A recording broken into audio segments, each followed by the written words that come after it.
32 किसान जथेबंदियों की मीटिंग हुई, जिसकी प्रधानगी रुलदू सिंह जी मानसा उन्होंने की। आज की प्रेस कॉन्फ्रेंस में इनके अलावा हरेंद्र सिंह जी लखोवाल, मुकेश चंद्र जी और भोग सिंह जी मानसा, मैं बलकार सिंह बराड़, बलवंत सिंह जी ब्रह्म के। तो अब प्रधान जी आज की मीटिंग का जो विवरण है वो देंगे। मेरे साथियों, 19 तरीक ਨੂੰ प्रधानमंत्री ने ਤਿੰਨੇ ਕਾਨੂੰਨ ਰੱਦ ਕੀਤੇ ਤੇ ਪਰਾਲੀ ਐਕਟ ਵਾਪਸ ਲਿਆ ਤੇ ਬਿਜਲੀ ਐਕਟ ਨਾ ਲਿਆਉਣ ਦਾ ਭਰੋਸਾ ਦਿੱਤਾ ਸਾਰੇ ਭਾਰਤ ਦੇ ਕਿਸਾਨਾਂ ਨੂੰ। ਅਸੀਂ ਸਾਰੇ ਸੰਯੁਕਤ ਮੋਰਚੇ ਨੇ ਪ੍ਰਧਾਨ ਮੰਤਰੀ ਨੂੰ एक चिट्ठी कड्डी भी साडियां आ मंगां रह गईयां। सेंटर सरकार ने उत्ते सानू कोई चिट्ठी नहीं भेजी, कुछ नहीं करिया। मैसेज राही,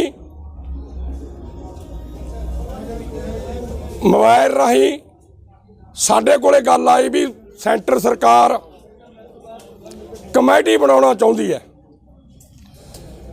ते केसां दी जिम्मेदारी स्टेट सरकारां नूं देना चाहुंदी है। जिहड़े साडे किसान शहीद हो गए उहदी जिम्मेदारी स्टेट सरकारां नूं देना चाहुंदी है। पर जिहड़ा यूपी दे विच घटना वापरी है ते साडे उत्थे घट्टो घट्ट 4 किसान ते 1 पत्रकार शहीद होया है ते 4 साडे किसान शहीद होए ने। उहदे बारे प्रधानमंत्री ने चुप बट्टी हुई है।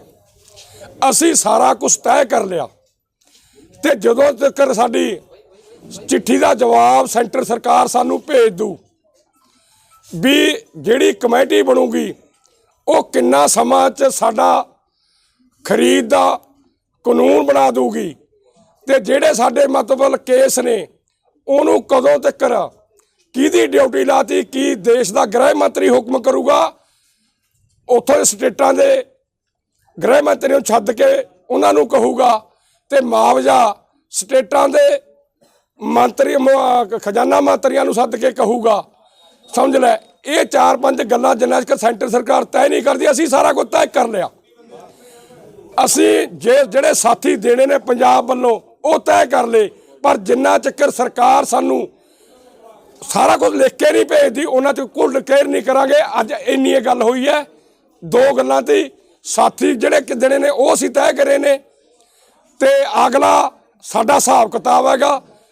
कल भी कुछ कराया गया थी ते मतलब कुछ अगलियां मीटिंग दोबारे साडी 3 तरीक की 32 जथेबंदियां फिर मीटिंग है ते 4 तरीक नूं साडी संयुक्त मोर्चे की मीटिंग है। तो मैं बेनती करदा लखोवाल साहब कुछ माड़े मोटे बोलणगे उहदे प्रधानगी इन्होंने करी थी कल 32 जथेबंदी। तू हिंदी में कर। हमने फैसला लिया है प्रधान जी, मैं ऊंचे हमने फैसला लिया है कि जब तक ये सरकार हमें लिखती तौर पर ये आश्वासन नहीं देगी, ये कमेटी का नहीं देगी, ये हमारे पास जितने भी हमारे पे केस दर्ज हैं उनको वापस नहीं लेगी, उतनी देर तक हम यहीं डटे रहेंगे।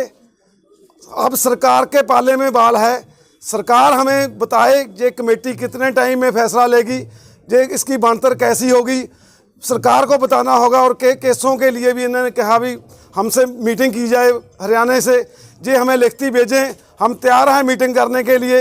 और हमारे कल तक या परसों तक 2 दिन केस वापस लाएँ, फिर ही हम कोई अगली 4 तरीक को फैसला लेंगे, नहीं उतनी देर तक हम यहीं डटे रहेंगे। धन्यवाद जी।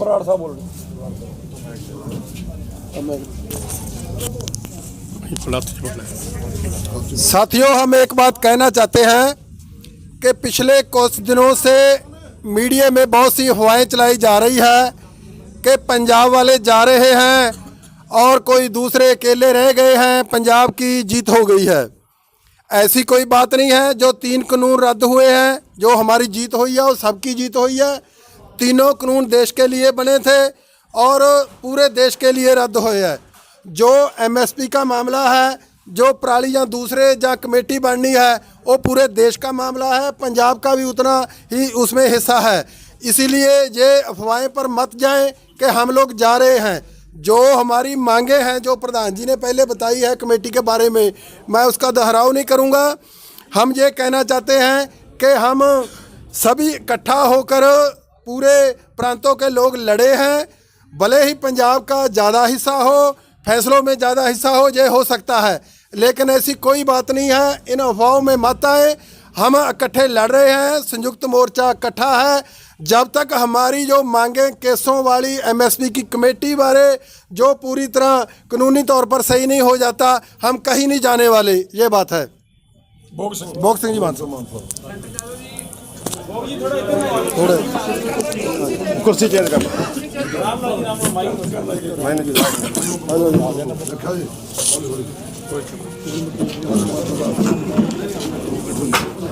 सत्कारयोग प्रेस वाले साथियों, जिस तरह हम पंजाब से 6 मांगे लेकर चले थे, उनमें से हमारी एक मांग कानून जो 3 काले कानून थे वो 19 तारीख को प्रधानमंत्री ने डिक्लेयर कर दिया था, मगर उसकी प्रक्रिया 29 तारीख से पूरी हुई है। इसी तरह जो एमएसपी की मांग है उसकी प्रक्रिया बाकी है। वो लिखती रूप में नोटिफिकेशन करें कि कितनी देर में जे कमेटी रिपोर्ट देगी, क्या इस रिपोर्ट की संवैधानिक जी अधिकार है क्या होंगे, और कमेटी में कौन कौन से जोड़े है सदस्य होंगे। इसलिए ये मांग भी अभी अधूरी है। जब तक सरकार हमारे को नोटिफिकेशन नहीं देती तब तक ये हमारी मांग हम पूरी नहीं समझेंगे। इसके आगे 18 नवंबर पर जो बिजली एक्ट का एजेंडा लगा हुआ है, जो लास्ट भले ही सरकार बोल रही है कि असीं वो एजेंडा नहीं लावांगे, पर जिन्ना चिर सैशन चालू है उन्ना चिर उसका यकीन नहीं किया जा सकता। इसलिए ये ਜਿਹੜੀਆਂ ਸਾਡੀਆਂ ਮੰਗਾਂ ने बाकी अपना जो केसां वाली मंग है वो अंदोलन के दौरान पैदा हुई है। साढ़े 700 के लगभग शहीद हुए ने किसान, और लखमीरपुर पूरी खीरी दे विच 4 किसान ਵੱਖਰੇ तौर पर गड्डियां ढाहां दे के मारे गए ने। और तुहाडा साडा साथी जिहड़ा कि सानू बहुत माण है तुहाडे ते, जिहड़ा तुहाडे तुसीं भी साडे अंदोलन दा हिस्सा, वो तुहाडा साथी भी विछड़ गया साडे नालों, ਉਹਦਾ भी बहुत सानू जिहड़ा हैगा दुख हैगा। जिन्ना चिर केंद्र दी सरकार उस बारे, उन्हां दे मुआवजे बारे, उन्हां दे केसां बारे ਤੇ ਜਿਹੜਾ ਅਜੇ ਮਿਸ਼ਰਾ ਟੋਨੀ ਹੈ ਉਹਨੂੰ ਬਾਹਰ ਕੱਢਣ ਬਾਰੇ ਨਹੀਂ ਗੱਲ ਕਰਦੀ, ਤਦ ਤੱਕ ਜਿਹੜਾ ਅਸੀਂ ਸਾਡੇ ਸੈਟੀਸਫਾਈ ਨਹੀਂ ਹੈਗੇ। ਜੇ ਸਰਕਾਰ ਇਹਨਾਂ ਸਾਰੀਆਂ ਮੰਗਾਂ ਤੇ ਸਾਨੂੰ ਸੈਟੀਸਫਾਈ ਕਰਦੀ ਹੈ ਤਦ ਅਸੀਂ ਇੱਥੋਂ ਜਾਣ ਬਾਰੇ ਸੋਚ ਸਕਦੇ ਹਾਂ। बाकी सारा देश साडे नाल है, असीं सारे इकट्ठिਆਂ ने फैसला किया। अज जिवें तुहानूं हरियाणे वालिਆਂ ਦੀ भी मीटिंग हुई है, पंजाब वालिਆਂ ਦੀ मीटिंग हुई है, मीटिंगां लगातार हो रही ने। जो हालात बदल रहे, सिचुएशन जो आ रही ने उस ते रोज़ विचारां कीतियां जा रही ने। जिस तरह साडे साथी प्रधान जी ने दस्सिया कि अगली साडी मीटिंग 3 तरीक की होनी है, इस SKM की जिहड़ी मीटिंग 4 तरीक नूं होनी है, तो लगातार जिहड़े फैसले नज़रसानी दे विच चल रहे हैं। और जे फैसला सरकार दे हत्थ है, जो सरकार सानू सैटिस्फाई करती है तद असीं मतलब जिहड़ा हैगा अपना फैसले बारे सोच सकते हैं। बाकी मैं बेनती यही करांगा कि जिहड़ा साडा अंदोलन है इसे तरह जारी रहेगा। इहदी फॉर्म असीं बदल सकते हैं, फॉर्मां कुछ भी हो सकती हैं। इस वास्ते जिहड़ा अंदोलन जद तक सारे किसानां दा जां सारे देश वासियों का नहीं कुछ हुंदा तद तक ये जारी रहेगा। मुकेश कदे मुकेश नहीं बोलना, उदों जवाब सबसे पहले तो मीडिया वाले सभी साथियों का बहुत बहुत धन्यवाद, क्योंकि आप पहले दिन से हमारे साथ पूरी तरह इस आंदोलन में खड़े हैं। दूसरी बात यह है, मेरे साथियों ने काफ़ी बातें स्पष्ट कर दी।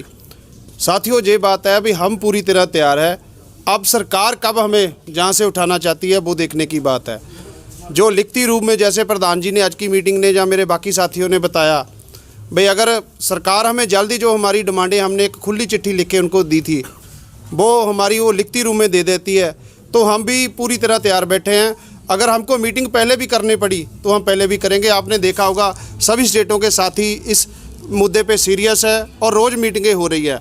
अगर सरकार जल्दी कोई फैसला लेती है, हम 4 तारीख की जो SKM की मीटिंग है उसमें हम भी कोई बड़ा फैसला ले सकते हैं जी। धन्यवाद। सर ਤੁਸੀਂ ਗੱਲ ਕੀਤੀ कि ਜਿਹੜਾ ਫਾਰਮੈਟ ਆ ਉਹ ਚੇਂਜ ਕੀਤਾ ਜਾ ਸਕਦਾ, ਕਿਸ ਤਰ੍ਹਾਂ ਦਾ ਹੋ ਸਕਦਾ ਫਾਰਮੈਟ? देखो जिहड़ा मेरा ख्याल है साथी तो थोड़ी जी कही गई बदमी गल। मेरी बेनती है प्रैस नूं, हजे सातों कुछ ना पुछो, असीं जिहड़ी गल है दिल वाली गल दसती। हाँ सवाल भी ठीक है, मैं कहता भी चलो बदमी कही गई, जिहड़ा है मतलब असीं दिल की गल दसती, जिहड़ी दिल च जां पूरी।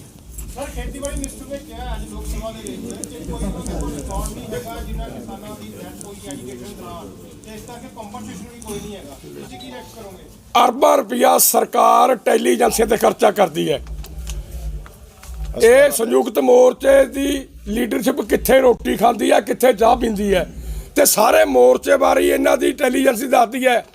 ਇੱਥੇ ਇਹ ਕਾਜੂ ਬਦਾਮ ਖਾਂਦੇ ਨੇ, ਇਹ ਲੀਡਰ ਹੋਟਲਾਂ 'ਚ ਵੱਡੇ ਹੋਟਲਾਂ 'ਚ ਪੈਂਦੇ ਨੇ, ਸਾਰੀਆਂ ਰਿਪੋਰਟਾਂ ਕਰਦੀ ਹੈ। ਅਰਬਾਂ ਰੁਪਇਆ ਖਰਚ ਕਰਕੇ ਜਿਹੜੀ ਮੈਂ ਤਾਂ ਹੁਣ ਨਕੰਮੀ ਸਰਕਾਰ ਕਹੂੰ, ਜਿਹੜੀ ਨਕੰਮੀ ਸਰਕਾਰ ਕੋਲੇ ਸਾਡੇ ਸ਼ਹੀਦ ਕਿਸਾਨਾਂ ਦੀ ਲਿਸਟ ਨਹੀਂ, ਐਦੋਂ ਨਕੰਮੀ ਸਰਕਾਰ ਕਿਹੜੀ ਹੋਊਗੀ। ਸਵੇਰੇ ਸਾਡੇ ਕੋਈ ਜੰਗ ਲੱਗ ਜੇ, ਇਹ ਤਾਂ ਫੌਜੀਆਂ ਬਾਰੇ ਕਹਿ ਦੇਣਗੇ ਸਾਡੇ ਕੋਲ ਲਿਸਟ ਨਹੀਂ। ਸਭ ਕੁਛ ਇਹਨਾਂ ਕੋਲੇ, ਇਹਨਾਂ ਨੂੰ ਫਰਜ਼ ਬਣਦਾ ਹੈ ਆਪਦੀਆਂ ਇੰਟੈਲੀਜੈਂਸ ਪੁੱਛਣ ਵੀ ਕਿੰਨੇ ਕਿਸਾਨ ਸ਼ਹੀਦ ਹੋ ਗਏ, ਕਿੰਨੇ ਮਜ਼ਦੂਰ ਸ਼ਹੀਦ ਹੋ ਗਏ, ਲੇਡੀ ਸ਼ਹੀਦ ਹੋ ਗਈਆਂ, ਬੱਚੇ ਸ਼ਹੀਦ ਹੋ ਗਏ। ਜਿਹੜੇ ਰਹਿ ਗਏ ਸਗੋਂ ਸਾਨੂੰ ਕਹਿਣ, ਸਾਡਾ ਦਿਲ ਜਿੱਤਣ ਵੀ ਸੰਯੁਕਤ ਮੋਰਚਾ ਵਾਲੇ ਹੁਣ ਤੁਸੀਂ ਦੱਸੋ ਜੇ ਕੁਛ ਰਹਿ ਗਏ। ਤੁਹਾਡੇ ਕੋਲੇ ਕੋਈ ਲਿਸਟ ਹੈ ਕਿ ਇੰਨੇ ਕਿਸਾਨ ਤੁਹਾਡੇ ਸਾਡੇ ਕੋਲ ਲਿਸਟ ਕੇਂਦਰ ਨੂੰ ਦਿੱਤੀ ਜਾਏਗੀ? ਦੇਖੋ ਮੇਰੀ ਗੱਲ ਸੁਣੋ, ਸਾਡੇ ਕੋਲੇ ਸਾਰਾ ਕੁਛ ਹੈ, ਪਰ ਸਰਕਾਰ ਸਾਨੂੰ ਕਿਉਂ ਤੰਗ ਕਰਦੀ ਹੈ? ਸਰਕਾਰ ਕਾਹਦੀ ਤਨਖਾਹ ਦਿੰਦੀ ਹੈ ਅਫਸਰਾਂ ਨੂੰ? ਦੇਸ਼ ਦੇ ਵਿੱਚ ਕੀ ਹੋ ਰਿਹਾ ਹੈ ਉਹਦੀ ਜ਼ਿੰਮੇਵਾਰੀ ਨਹੀਂ ਬਣਦੀ। ਜਿਹੜੀ ਸਰਕਾਰ ਕੋਲੇ ਮਰਨ ਜੰਮਣ ਦੀ ਲਿਸਟ ਨਹੀਂ ਹੈਗੀ, ਐਦੋਂ ਨਕੰਮੀ ਸਰਕਾਰ ਕੀ ਹੋਊਗੀ? ਅੱਜ ਤੁਸੀਂ ਜਿਹੜੀ ਮੀਟਿੰਗ ਸੀ, ਪੈਸੇ ਦੇ ਹਿਸਾਬ ਕਿਤਾਬ ਨੂੰ ਲੈ ਕੇ ਮੀਟਿੰਗ ਸੀ, ਕਿੰਨਾ ਖਰਚਾ ਹੋਇਆ, ਕਿੰਨੇ ਪੈਸੇ ਆਏ ਆ, ਤਾਂ ਉਸ ਦਾ ਜਿਹੜਾ ਰਿਕਾਰਡ ਹੈ ਕਿ ਮੀਡੀਆ ਦੇ ਜ਼ਰੀਏ ਸਾਹਮਣੇ ਰੱਖਿਆ ਜਾਏਗਾ ਜਾਂ ਕੀ ਫਾਰਮੈਟ ਰੱਖਿਆ ਜਾਏਗਾ? ਬਿਲਕੁਲ ਰੱਖਾਂਗੇ। ਉਹਨੂੰ ਸਾਨੂੰ ਥੋੜਾ ਸਿਰੇ ਚੜਾ ਲੈਣ ਦਿਓ। ਵੱਡਾ ਕੰਮ ਹੈ, ਸਾਲ ਦੋਲਨ ਚੱਲਿਆ, ਰੁਪਈਆ ਵੀ ਚੰਗਾ ਆਇਆ, ਕੋਈ ਇਹੋ ਜਿਹੀ ਗੱਲ ਨਹੀਂ। ਉਹ ਅਸੀਂ ਮਤਲਬ ਸਾਰਾ ਕੁਝ ਰੱਖਾਂਗੇ। ਰੁਪਈਆ ਚੰਗਾ ਆਇਆ ਜੀ। ਇਹਦਾ ਮੇਰੇ ਨਾਲ ਸਵਾਲ ਲੈ ਲਿਓ ਜੀ। ਤੁਸੀਂ 2-2 ਲੱਖ ਰੁਪਏ ਦਾ ਐਲਾਨ ਕੀਤਾ ਸੀ, ਜਿਹੜੇ ਜਾਨਾਂ ਗਈਆਂ ਜਿਨ੍ਹਾਂ ਦੀਆਂ ਦੇਣ ਦੀ, ਤਾਂ ਉਹਨਾਂ ਚ ਕਿੰਨਿਆਂ ਨੂੰ ਦੇ ਤੇ ਕਿੰਨੇ ਰਹਿ ਗਏ, ਤੇ ਕਦੋਂ ਤੱਕ ਪੂਰਾ ਕਰ ਲਓਗੇ ਜੀ? ਮੇਰਾ ਖਿਆਲ ਹੈ ਕਿਸੇ ਮੈਂ ਮੀਟਿੰਗ 'ਚ ਹੈ ਹੀ ਨਹੀਂ ਸੀ, ਉੱਥੇ ਸਾਡੇ ਸਾਥੀਆਂ ਨੇ ਗੱਲ ਪਾਸ ਕਰ ਲਈ ਵੀ ਅਸੀਂ ਰੁਪਈਏ ਦੇ ਕੇ ਆਵਾਂਗੇ। ਸੁਣ ਲਓ ਛੋਟੀ ਪ੍ਰੈਸ ਕਾਨਫਰੰਸ ਨੂੰ ਵੀ ਕਹਤਾ। ਕੁਦਰਤ ਉਹ ਇੱਕ ਅਗਲੀ ਮੀਟਿੰਗ 'ਚ ਮੈਂ ਇੱਥੇ ਬੈਠਾ ਸੀਗਾ, ਤੁਹਾਡੇ ਇਸੇ ਸਾਥੀ ਨੇ ਇੱਕ ਸਵਾਲ ਕੀਤਾ ਵੀ ਤੁਸੀਂ ਪੈਸੇ ਕਿੰਨੇ ਦੇਤੇ। ਮੈਂ ਕਿਹਾ ਵੀ ਇਸ ਤਾਂ ਕੁਝ ਕਿਹਾ ਨਹੀਂ, ਤੁਸੀਂ ਕਿਹਾ ਪ੍ਰੈਸ ਕਾਨਫਰੰਸ ਹੋਈ ਹੈ। ਫਿਰ ਮੈਂ ਇੱਕੋ ਹੀ ਜਵਾਬ ਦਿੱਤਾ ਸੀ ਵੀ 3 ਚੀਜ਼ਾਂ ਨਾਲ ਲੜਾਈ ਜਿੱਤੀ ਜਾਂਦੀ ਹੁੰਦੀ ਹੈ, ਇਕੱਠ, ਪੈਸਾ ਤੇ ਰਾਸ਼ਨ। ਬੇਨਤੀ ਕਰਦੇ ਆ ਜਿਹੜੇ ਪੈਸੇ ਸਾਡੇ ਕੋਲੇ ਬਚੇ ਉਹ ਪੈਸੇ ਉਹਨਾਂ ਲੋਕਾਂ ਦੀ ਨੇ। ਸੰਯੁਕਤ ਮੋਰਚੇ ਨੇ ਫੈਸਲਾ ਕਰਨਾ ਹੈ ਕਿਹੜੇ ਤਰੀਕੇ ਨਾਲ ਉਹਨਾਂ ਨੂੰ ਵੰਡਣਾ ਹੈ, ਕਿਵੇਂ ਕਰਨਾ ਹੈ। ਮੇਰਾ ਖਿਆਲ ਹੈ ਖਰਚਾ ਵੱਡੀ ਪੱਧਰ ਤੇ ਹੋ ਗਿਆ, ਠੀਕ ਹੈ, ਦੋਨੋਂ ਸਿਰੇ ਲੱਗ ਗਏ। ਥੋੜੀ ਦੇਰ ਪਹਿਲੇ ਬਿਆਨ ਉਹਨਾਂ ਨੇ ਪ੍ਰਧਾਨ ਜੀ बच गए क्या फंड्स आए नहीं। ਮੇਰਾ ਕਹਿਣ ਦਾ ਬਹੁਤ ਜ਼ਿਆਦਾ ਫੰਡ ਆਇਆ, ਖਰਚਾ ਵੀ ਬਹੁਤ ਜ਼ਿਆਦਾ। ਮੈਂ ਇਹ ਗੱਲ ਕਹੀ ਹੈ। ਮਾਨਸਾ ਜੀ ਕਦੋਂ ਤੱਕ ਜਿਹੜਾ 2-2 ਲੱਖ ਰੁਪਇਆ ਸੰਯੁਕਤ ਕਿਸਾਨ ਮੋਰਚਾ ਦੇ ਦੂਗਾ ਜੀ? ਸ਼ਹੀਦਾਂ ਨੂੰ ਦਿਓਗੇ ਕਿ ਨਹੀਂ? ਨਹੀਂ, ਉਹ ਅਸੀਂ ਇਹ ਕਿਹਾ ਸੀਗਾ ਜਿੰਦੇ ਸਾਡੇ ਕੋਲੇ ਪੈਸੇ ਬਚ ਗਏ ਉਹ ਵੰਡਾਂਗੇ। सेंटर सरकार को मांग रहे हैं। ਨਹੀਂ, ਜਿਹੜਾ ਅਸੀਂ ਮੇਰੀ ਗੱਲ ਸੁਣੋ, ਅਸੀਂ ਦਬਾਅ ਪਾ ਰਹੇ ਹਾਂ ਪੰਜਾਬ ਸਟੇਟ ਸਰਕਾਰਾਂ ਤੇ ਵੀ ਉਹ ਮੁਆਵਜ਼ਾ ਦੇਣ। ਉਦੋਂ ਇਹ ਗੱਲ ਕਹਿੰਦੇ ਅਸੀਂ ਮੇਰੀ ਗੱਲ ਸੁਣ ਲਓ। ਇਹ ਪਰ ਜਦੋਂ ਦੀ ਤੁਸੀਂ ਗੱਲ ਕਰਦੇ ਜੀ, ਸਵਾਲ ਪੁੱਛਦੇ ਆ, ਇਹ 14 ਦਸੰਬਰ ਦੀ ਗੱਲ ਹੋ ਰਹੀ ਆ। ਤੁਸੀਂ ਇਹ ਦੇਖੋ ਵੀ ਅਗਲਾ 14 ਦਸੰਬਰ ਮੂਹਰੇ ਖੜਾ ਆ, ਉਹਦੇ ਵਿੱਚ 1 ਸਾਲ ਅੰਦੋਲਨ। ਉਦੋਂ ਇਹ ਨਹੀਂ ਸੀ ਆਸ ਸੀਗੀ ਵੀ ਅੰਦੋਲਨ ਇੰਨਾ ਲੰਬਾ ਇਹ ਸਰਕਾਰ ਚਲਾਊਗੀ। ਇਹ ਨਹੀਂ ਸਾਨੂੰ 1 ਸਾਲ ਇੱਥੇ ਬਿਠਾਉਣਾ ਆ, ਤੇ ਨਾ ਹੀ ਸਾਨੂੰ ਇਹ ਸੀ ਵੀ ਸਾਡੇ ਇੰਨੇ ਸਾਥੀ ਜਿਹੜਾ ਸਾਡਾ ਸਾਥ ਛੱਡ ਜਾਣਗੇ। ਉਹ ਗਿਣਤੀ ਬਹੁਤ ਵੱਡੇ ਪੱਧਰ ਤੇ ਵੱਧ ਗਈ, ਉਹਦੇ ਤੇ ਅੰਦੋਲਨ ਦਾ ਖਰਚਾ ਵੀ ਬਹੁਤ ਹੋ ਗਿਆ। ਅਜੇ ਵੀ ਸਾਡੀ ਜਿਹੜੀ ਅਸੀਂ ਪ੍ਰੈਸ ਕਾਨਫਰੰਸ ਰੋਜ਼ ਕਰਦੇ ਮੀਟਿੰਗਾਂ, ਅਜੇ ਵੀ ਸਾਨੂੰ ਪੂਰੀ ਜਿਹੜੀ ਸਾਡੀ ਇਹ ਅੰਦੋਲਨ ਨੂੰ ਜਿਹੜਾ ਅਸੀਂ ਪੋਸਟਪੋਨ ਕਰਨਾ, ਉਹਦੀ ਡੇਟ ਸਾਡੇ ਕੋਲ ਹੈ ਨਹੀਂਗੀ। ਮੇਰੇ ਕਿੰਨੇ ਦਿਨ ਸਰਕਾਰ ਸਾਨੂੰ ਹੋਰ ਬਿਠਾਉਂਦੀ ਹੈ। ਸਰਕਾਰ ਲਗਾਤਾਰ ਕਹਿ ਰਹੇ ਕਿ ਸਰਕਾਰ ਮੁਆਵਜ਼ੇ ਤੋਂ ਭੱਜ ਰਹੀ ਹੈ, ਲਗਾਤਾਰ ਸਰਕਾਰ ਤੇ ਇਲਜ਼ਾਮ ਤਰਾਸ਼ੀਆਂ ਕਰ ਰਹੇ ਹੋ, ਪਰ ਤੁਸੀਂ ਵੀ ਤਾਂ ਬਹੁਤ ਵੱਡਾ ਵਾਅਦਾ ਸੋਚ ਸਮਝ ਕੇ ਉਦੋਂ ਕੀਤਾ ਕਿ 26 ਨਵੰਬਰ ਤੋਂ 14 ਦਸੰਬਰ 2020 ਤੱਕ ਵਾਲਿਆਂ ਨੂੰ ਦੇਤਾ ਸੀ 2-2 ਲੱਖ ਰੁਪਇਆ ਜੀ। ਨਹੀਂ। ਉਦੋਂ ਤੱਕ 19 ਕਿਸਾਨ ਸ਼ਹੀਦ ਹੋ ਗਏ ਸੀ। ਨਹੀਂ ਦਿੱਤਾ ਜੀ, ਕੋਈ ਉਹ ਕਹੀਏ ਕੁਛ ਕਿਸਾਨਾਂ ਨੂੰ ਮੇਰਾ ਖਿਆਲ ਦੇ ਕੇ ਵੀ ਇਹਨੇ ਥੋੜੇ ਘਣੇ ਪੈਸੇ, ਬਸ ਸਾਰਿਆਂ ਨੂੰ ਨਹੀਂ ਦਿੱਤਾ। ਗੱਲ ਕਹਿਣਾ ਵੀ ਇਹਨਾਂ ਦੇ ਲਾਭ ਤੇ ਸਾਰਾ ਟ੍ਰੀਟਮੈਂਟ ਤੇ ਜਿਹੜਾ ਲਾਇਆ ਸੀ ਸਾਰਾ ਕੁਝ ਇਹਨਾਂ ਵੀ ਹੋਇਆ। ਇੱਕ ਜਿਹੜੇ ਐਕਸੀਡੈਂਟ ਹੋ ਗਏ ਸੀਗੇ, ਇਲਾਜ ਦਾ ਅਸੀਂ ਵਾਹਵਾ ਪੈਸਾ ਦਿੱਤਾ ਤੇ ਕੁਛ ਰਹਿੰਦਾ ਹੈ ਮੈਡੀਕਲ ਦਾ। ਸਾਡੀ ਇੱਕ ਜ਼ਰੂਰ ਸਲਾਹ ਹੈ, ਸ਼ਹੀਦਾਂ ਨੂੰ ਤਾਂ ਦਵਾਵਾਂਗੇ ਜ਼ੋਰ ਤਾਂ ਕਿ ਸਰਕਾਰ ਤੋਂ, ਦੋਨਾਂ ਸਰਕਾਰਾਂ ਤੋਂ ਜ਼ੋਰ ਲਾਵਾਂਗੇ ਉਹਦਾ ਸਾਰਾ। ਜਿੰਨਾ ਮੈਡੀਕਲ ਦੇ ਪੈਸੇ ਸਾਡੇ ਬਿੱਲ ਖੜੇ ਨੇ, ਅਸੀਂ ਰੋਕਤੇ ਸੀ, ਜੋ ਸਾਨੂੰ ਪਤਾ ਲੱਗੇ ਪੈਸਾ ਘਟੂਗਾ, ਉਹ ਮੈਡੀਕਲ ਬਿੱਲ ਅਸੀਂ ਰੋਕੇ ਹੋਏ ਨੇ। ਸਾਡੀ ਸਲਾਹ ਪਹਿਲਾਂ ਅਸੀਂ ਮੈਡੀਕਲ ਵਾਲਾ ਬਿੱਲਾਂ ਦਾ ਨਿਪਟਾਰਾ ਕਰਾਂਗੇ। ਜੋ ਜਾਣਕਾਰੀ ਹੈ ਕਿ ਕੁਝ ਕਿਸਾਨ ਜਥੇਬੰਦੀਆਂ ਨੇ ਸੰਯੁਕਤ ਕਿਸਾਨ ਮੋਰਚਾ ਆਏ ਫੰਡ ਚੋਂ ਆਪਣੇ ਟੈਂਟ ਵੀ ਬਣਵਾਏ, ਗੱਡੀਆਂ ਦਾ ਖਰਚਾ ਵੀ ਲੈ ਜੋ ਐਕਸੀਡੈਂਟ ਹੋ ਗਏ ਕਿ ਉਹਨਾਂ ਦਾ ਖਰਚਾ ਭਰਪਾਈ ਉਹ ਚ ਰੱਖੋਗੇ ਤੁਸੀਂ ਜੀ? ਉਹ ਅੱਜ ਸੀ ਉਹ ਖਰਚੇ ਆਪਣਾ ਟੈਂਟ ਬਣਾਉਣ ਜੋ ਸੰਯੁਕਤ ਕਿਸਾਨ ਮੋਰਚੇ ਤੋਂ ਪੈਸਾ ਲੈ ਲਈ। ਸੁਣੋ, ਖਰਚੇ ਸਾਡੇ ਸਾਰੇ ਵਾਜਬ ਸੀ, ਪਰ ਜਿੱਦੇ ਅਸੀਂ ਇੱਥੇ ਆ ਕੇ ਬੈਠੇ ਸੀ ਮੋਰਚੇ ਦਾ ਉਹ ਹਾਲਾਤ ਸੀ ਜਿਵੇਂ ਪਾਕਿਸਤਾਨ ਨਾਲ ਜੰਗ ਲੱਗਣੀ ਹੋਵੇ। ਸਾਨੂੰ ਐ ਜੀ ਕਦੋਂ ਹਮਲਾ ਹੋ ਜੇ, ਉਦੋਂ ਨਾ ਇੱਥੇ ਸਪੀਕਰ ਵਾਲਾ ਖੜਦਾ ਸੀ ਨਾ ਤੰਬੂ ਵਾਲਾ ਖੜਦਾ ਸੀ। ਅਸੀਂ ਆਪਦੇ ਕੋਲੋਂ ਮੰਗੇ, ਇਹ ਨਹੀਂ ਆਪੇ ਕੋਈ ਲੋਕ ਲੈ ਗਏ। ਸੰਯੁਕਤ ਮੋਰਚੇ ਨੇ ਸੋਚਿਆ ਵੀ ਕੁਛ ਨਾ ਕੁਛ ਤਰਪਾਲਾਂ ਲਿਆ ਕੇ ਦੇ ਦਿਓ, ਫਰਜ਼ੀ ਬਣਦਾ ਸਾਡਾ ਜੋ ਪੈਸਾ ਸਾਡੇ ਕੋਲ ਲਿਆ ਕੇ ਦਿੱਤੀਆਂ ਨੇਗੀਆਂ। ਮੇਰਾ ਕਹਿਣ ਦਾ ਮਤਲਬ ਉਦੋਂ ਬਾਅਦ ਅਸੀਂ ਸਾਰੀ ਸਥਿਤੀ ਕੰਟਰੋਲ 'ਚ ਕਰ ਲਈ। ਪਰ ਜੇਕਰ ਕੋਈ ਬਿਲਕੁਲ ਨਹੀਂ ਦੱਸ ਸਕਦੇ, ਸਾਨੂੰ ਨਹੀਂ ਪਤਾ ਜਦੋਂ ਲਿਖਤੀ ਆ ਜਾਊਗਾ ਸਰਕਾਰ ਦਾ, ਜਦੋਂ ਸਰਕਾਰ ਕੋ ਦੇ ਦੂ। ਕੁਝ ਸੰਗਠਨ ਕਹਿ ਰਹੇ ਕਹਿੰਦੇ ਬੱਤੀਆਂ ਦਾ ਇੱਕ ਸਾਂਝਾ ਮੋਰਚਾ ਬਣਾਇਆ ਜਾਏਗਾ, ਪੰਜਾਬ ਦੇ ਵਿੱਚ ਇਲੈਕਸ਼ਨ ਦੀ ਤਿਆਰੀ ਕੀਤੀ ਜਾ ਰਹੀ ਹੈ। ਨਹੀਂ, ਬਿਲਕੁਲ ਨਹੀਂ, ਬਿਲਕੁਲ ਨਹੀਂ। ਜਿੰਨਾ ਚਿਰ ਇੱਥੋਂ ਕੜਾ ਨਹੀਂ ਜੁੜਦਾ, ਝਾਕਦੇ ਵੀ ਨਹੀਂ। ਜਿਵੇਂ ਕੱਟਾ ਮੈਂ ਕਿ ਨਹੀਂ ਨਾ ਜਾਂਦਾ ਹੁੰਦਾ ਪੂਛ ਮਾਰਦੇ, ਜਮਾ ਨਹੀਂ ਜਾਂਦੇ।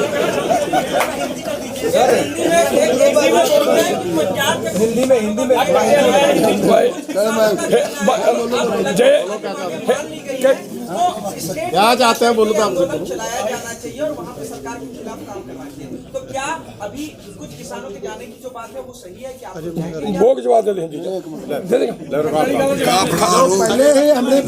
देखिए ये बात है, जब हम जहाँ आए थे तो वहाँ भी इस आंदोलन के दौरान भी हमारे खिलाफ प्रचार चलता रहा कि ये बुढ़ी लीडरशिप है, इसकी टांगे काम नहीं करती, इनकी सोच नहीं अच्छी है, ये नहीं है, वो नहीं है। कितना ब्लेम किया गया हमारे पे।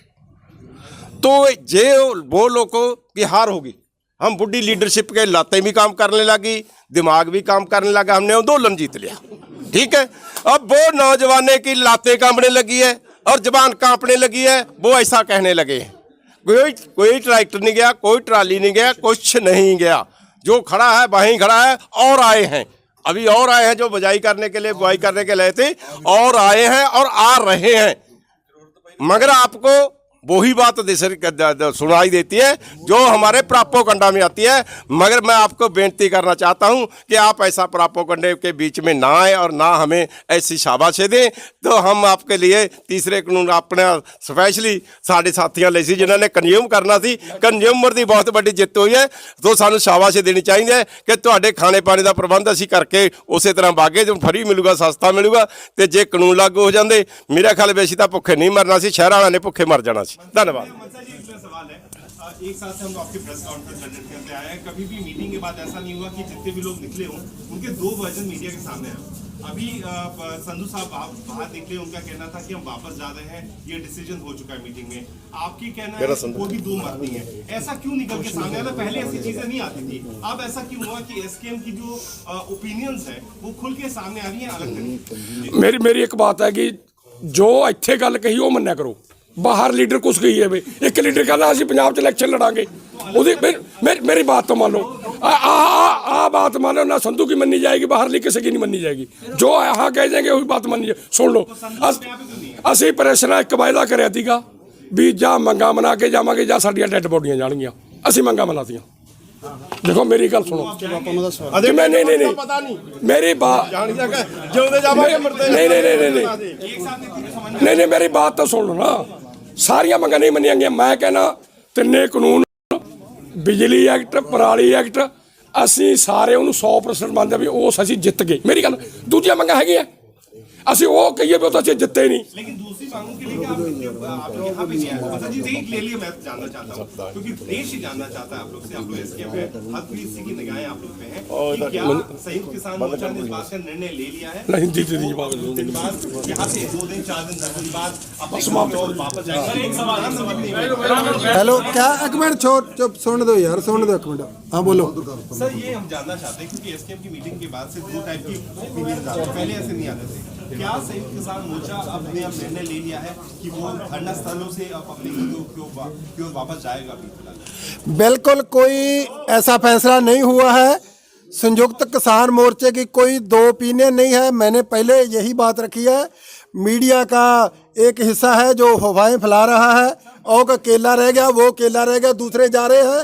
ये एक में सुनो, पंजाब को बदनाम करने की साजिश है। पंजाबी लोगों का रोल है, मोरी रोल है, फैसले भी करते हैं, भले वो मोर्चे में उनकी ज़्यादा मांगी मानी जाती हो, लेकिन ऐसी बात नहीं है। मोर्चा संयुक्त रूप में फैसला लेता है। जाने का, रहने का जो फैसला होगा वो संयुक्त मोर्चा लेगा। ऐसी कोई बात नहीं। जब हमारी मांगी मानी जाएगी। एक सवाल मैं कहना के सवाल का जवाब देता हूँ अच्छी तरह जोड़न जवाब दी। मैंने जे प्रेस वाले ने मुझसे सवाल पूछा था, ये हमारे पास कॉपी है जो हमारे मीटिंग की कार्रवाई लिखते हैं, दिफाफ जी भी लिखी हुई है, उसको फोटो कॉपी दी थी। उसमें लिखा हुआ है कि जब जाएंगे हम सारे इकट्ठे जाएंगे, एक साथ जाएंगे, एक साथ फैसले लेंगे। क्योंकि वो आपके पास फोटो है, वो फोटो ले लेना। नाले उनको पूछा था कि आप पंजाबी जानते हैं, तो इससे ज़्यादा क्या हो सकता है। जो जहाँ प्रेस पे बोला जाता है वो भी हम फैसला लेके आते हैं कि क्या बोला जाएगा। आज आप लोगों ने परसों की मीटिंग के बाद जो आज 40 किसान संगठनों की बैठक बुलाई थी, वो बैठक आप लोग क्यों नहीं करवा पाए? ये बहाना मत बताइए। वो ऐसा चंडीगढ़ में मीटिंग थी, चंडीगढ़ में आज कोई मीटिंग नहीं। वो ऐसा है कि उन्होंने रखी थी, उन्होंने मीटिंग रखी थी, उसमें कंफ्यूज हो गया। कंफ्यूज होने के कारण हमें वो छोड़ना पड़ा। कंफ्यूजन की वजह क्या थी? वो वजह थी कि खट्टर जी ने मीटिंग बुलाई है, कि खट्टर जी ने मीटिंग बुलाई है। सो साथियों धन्यवाद। हाँ जी, डिनाई कर रहे हो कि हमारे कोई आधिकारिक तौर पर सद्दा नहीं है। आप बोल रहे हो कि कई बार ऐसा हो ਜਾਰੀ ਕੀਤਾ ਕਿ ਹਰਿਆਣਾ ਸਰਕਾਰ ਵੱਲੋਂ ਕੋਈ ਵੀ ਸੁਨੇਹਾ ਨਹੀਂ ਆਇਆ ਗੱਲਬਾਤ ਲਈ। ਦੂਜੇ ਪਾਸੇ ਤੁਸੀਂ ਕਹਿ ਰਹੇ ਹੋ ਕਿ ਹਰਿਆਣਾ ਸਰਕਾਰ ਨੇ ਸੱਦਾ ਦਿੱਤਾ ਸੀ। ਸੰਯੁਕਤ ਕਿਸਾਨ ਮੋਰਚੇ ਦਾ ਪ੍ਰੈਸ ਨੋਟ ਹੈ ਜੀ। ਇੱਕ ਮਿੰਟ ਜੀ, ਜਿਹੜਾ ਆਫੀਸ਼ੀਅਲੀ ਸੱਦਾ ਹੁੰਦਾ ਆ ਉਹ ਰਿਟਨ ਦੇ ਵਿੱਚ, ਜਿੱਦਾਂ ਪਹਿਲਾਂ ਪ੍ਰਧਾਨ ਜੀ ਨੇ ਕਿਹਾ, ਬਾਈ ਉਹ ਰਿਟਨ ਦੇ ਵਿੱਚ ਆਵੇ। ਹਰਿਆਣੇ ਵਾਲੇ ਸਾਥੀਆਂ ਨੇ ਥੋੜਾ ਇਸ ਚੀਜ਼ ਦਾ ਸੀਗਾ ਵੀ ਸਾਡੇ ਬਹੁਤ ਸੰਗਠਨ ਆ, ਉਹਨਾਂ ਨੂੰ ਮੋਬਾਈਲ ਰਾਹੀਂ ਇਹ ਸੱਦਾ ਆਇਆ, ਕੋਈ ਰਿਟਨ ਦੇ ਵਿੱਚ ਸੱਦਾ ਨਹੀਂ ਆਇਆ। ਉਹ ਗੱਲ ਜਿਹੜੀ ਆ ਸ਼ਾਮ ਨੂੰ ਹੋਈ ਆ, ਪਰ ਉਹ ਮੀਟਿੰਗ ਜਿਹੜੀ ਪੋਸਟਪੋਨ ਪਹਿਲਾਂ ਕਰ ਦਿੱਤੀ ਸੀ। ਸ਼ਾਇਦ ਜਿਹੜੇ ਹਰਿਆਣੇ ਦੇ ਸਾਥੀ ਉਧਰ ਚਲੇ ਗਏ ਤਾਂ ਪ੍ਰੋਪਰ ਮੀਟਿੰਗ ਨਾ ਹੋਵੇ, ਕਿਉਂਕਿ ਅੰਦੋਲਨ ਜਿਸ ਪੀਕ ਤੇ ਖੜਾ ਆ, ਐਸਕੇਐਮ ਨੇ ਬਹੁਤ ਵੱਡਾ ਫੈਸਲਾ ਲੈਣਾ ਆ ਪੂਰਾ ਦੇਸ਼ ਦੇ। ਸੁਨੇਹਾ ਆਇਆ ਸੀ ਜੀ ਜਦੋਂ ਗਏ ਸੀਗੇ ਦਸੰਬਰ 12-13 ਦੀ ਗੱਲ ਆ, ਉਦੋਂ ਵੀ ਕੋਈ ਅਧਿਕਾਰੀ ਸੱਦਾ ਨਹੀਂ ਆਇਆ ਸੀ। ਦੇਖੋ ਉਹ ਵੀ ਅਸੀਂ ਆਪਸ਼ਨਲੀ ਗਏ ਸੀ। ਜੇ ਉੱਥੇ ਥੋੜੇ ਸਾਥੀਆਂ ਦੀ ਮੀਟਿੰਗ ਆਈ ਸੀ, ਇੱਥੇ ਅਸੀਂ ਬੈਠ ਕੇ ਸਾਰੀਆਂ ਸਟੇਟਾਂ ਦੇ ਵਿੱਚੋਂ ਲੈ ਕੇ 13 ਆਪਣੇ ਨੁਮਾਇੰਦੇ ਐਸਕੇਐਮ ਨੇ ਚੁਣ ਕੇ ਭੇਜੇ ਸੀ। ਪੂਰੀ ਸਲਾਹ ਦੇ ਨਾਲ ਉਹ ਵੀ ਮੀਟਿੰਗ ਹੋਈ ਸੀ, ਕੋਈ ਉਹ ਚੋਰੀ ਮੀਟਿੰਗ ਨਹੀਂ ਹੋਈ ਸੀ। ਉਹਨੂੰ ਅਸੀਂ ਆਪਸ਼ਨਲੀ ਮੀਟਿੰਗ ਕਹਿ ਸਕਦੇ ਹਾਂ ਜੀ। 3 ਤਰੀਕ ਦੀ ਮੀਟਿੰਗ ਦੇ ਕੀ ਏਜੰਡੇ ਆ? ਬਾਰ-ਬਾਰ ਮੀਟਿੰਗਾਂ ਕੀਤੀਆਂ ਜਾ ਰਹੀਆਂ ਬੈਕ ਟੂ ਬੈਕ। 3 ਤਰੀਕ ਦੀ ਮੀਟਿੰਗ ਦਾ ਕੀ ਏਜੰਡਾ ਰਹਿਣ ਵਾਲਾ? ਦੇਖੋ, ਜਿੱਥੇ ਅੰਦੋਲਨ ਖੜਾ ਆ, ਜਿੱਦਾਂ ਅਸੀਂ ਮਾਨਸਾ ਸਾਹਿਬ ਨੇ ਪਹਿਲਾਂ ਦੱਸਿਆ, ਅਸੀਂ ਮੰਗਾਂ ਆਪਣੀਆਂ ਰੱਖੀਆਂ ਆ। ਰੋਜ਼ ਕੋਈ ਨਾ ਕੋਈ ਮੰਗ ਤੇ ਜਿਹੜਾ ਸਰਕਾਰ ਬਿਆਨ ਦੇ ਰਹੀ ਆ, ਤੇ ਐਸਕੇਐਮ ਵੀ ਉਸ ਹਿਸਾਬ ਨਾਲ ਅਗਲੀਆਂ ਮੀਟਿੰਗਾਂ ਕਰਕੇ ਉੱਤੇ ਫੈਸਲਾ ਲੈ ਰਿਹਾ, ਅਗਲੀ ਰਣਨੀਤੀ ਬਣਾ ਰਿਹਾ। ਚੱਲ ਕੇ ਮੋਰਚਾ ਅਗਲੇ 20 ਦਿਨ ਟਿਕਿਆ ਹੋਇਆ, 20 ਦਿਨ ਇੱਥੇ ਹੀ ਰਹੇਗਾ। ਇਹ ਸਰਕਾਰ ਤੇ ਡਿਪੈਂਡ ਹੈ ਜੀ। ਸ਼ਾਇਦ ਸਾਨੂੰ ਕੱਲ ਨੂੰ ਠਾਲ ਦੇਵੇ, ਕੱਲ ਨੂੰ ਸਾਡੀਆਂ ਮੰਗਾਂ ਮੰਨ ਲਵੇ। ਜੇ ਮੰਨਦੀਆਂ ਤਾਂ ਫਿਰ ਅਸੀਂ ਬੈਠ ਕੇ ਕੀ ਕਰਨਾ? ਨਹੀਂ, ਇਹ ਜ਼ਰੂਰੀ ਨਹੀਂ ਜੀ। ਸਾਡੀ ਕੋਈ ਬੈਠਣ ਦਾ ਮਨਸ਼ਾ ਨਹੀਂ। ਸਾਡੀਆਂ ਜਿਹੜੀਆਂ ਮੰਗਾਂ ਪੂਰੀਆਂ ਹੋ ਜਾਣ ਸਾਡੀਆਂ, ਉਹੋ ਹੀ ਸਾਡੀ ਮਨਸ਼ਾ ਆ, ਉਹੋ ਹੀ ਐਸਕੇਐਮ ਦੀ ਆਵਾਜ਼ ਆ। मुख्यमंत्री अगर आज घोषणा करते थे कि वे बच्चे वापस ले रहे हैं, तो क्या आज ये आंदोलन समाप्त हो जाएगा? नहीं, अभी प्रोसेस में तो आए, कोई लिखती में आए। चलो ਸਾਰੀਆਂ ਮੰਗਾਂ ਵੀ ਜਦੋਂ ਮੰਨ ਗਏ, ਉਦੋਂ ਵੀ 5 ਮੀਟਿੰਗਾਂ ਕਰਾਂਗੇ, ਫਿਰ ਉੱਠਾਂਗੇ।